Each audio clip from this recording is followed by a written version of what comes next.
who here may plano magkaroon ng network or downline sa Singapore? Taas ang kamay. Okay. Sa mga nakakaintindi o kabisado ng Singapore, our office, based announcement ni Press last year, last December sa Christmas party, it will be along Orchard Road. Yay! Okay, hindi kayo na-excite, no? Anyway, ganito yun. Pag sinabing Orchard Road, Social. parang pinaka-main shopping area ng Singapore. Yes! Doon yung mga tao, especially mga Pinoy, pag Pinoy, tambayan yun ng mga Pinoy. Tuwing linggo, tuwing day off nila. Kahit hindi linggo, maraming tao talaga doon. Orchard. And anyone in Singapore, pag sinabing Orchard Road, alam agad nila yun. Parang sa atin dito, Makati, doon na. Nagets nyo? Yes. Yan lang kasi mga kaibigan, kasi sa Singapore kasi, ang Orchard Road, mainly, syempre may mga negosyo din doon. Pero mainly, shopping area talaga yun. Kaya daming sobrang tao doon. So pwede ka doon mamusakal, kasi ka magtingin, puro Pinoy. So hindi mo kayo mahirapan pumunta ko doon. Tapos yung office mo natin is along lang in doon. Kaya pag sinabi mo sa office mo, Orchard Road, ang isipin kagad ng mga tao, sosyal, mayaman.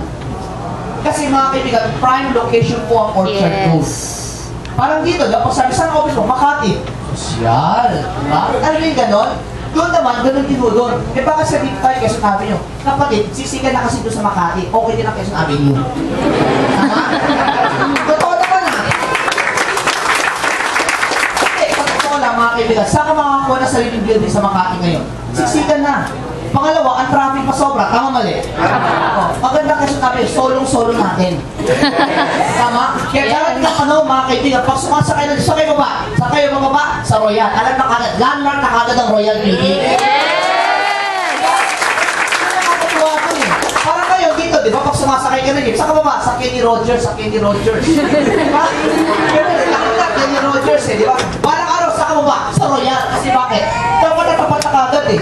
Kung ngayon, dumadaan sila doon, bumababa sila sa office warehouse daw, office warehouse. Dahil hindi na. Sa laki ng Royal, yun ang landmark na Quezon Avenue. Royal Business Club. So, yun ako na-excited. And the seminar rooms there, halos patapos. Actually, patapos na. Ayos na yung mga tiles. Kung makikita mo talaga parang imagine mo na yung gano'ng kaganda opisina mo natin doon. So, Mitch, are we ready, Mitch? Ha?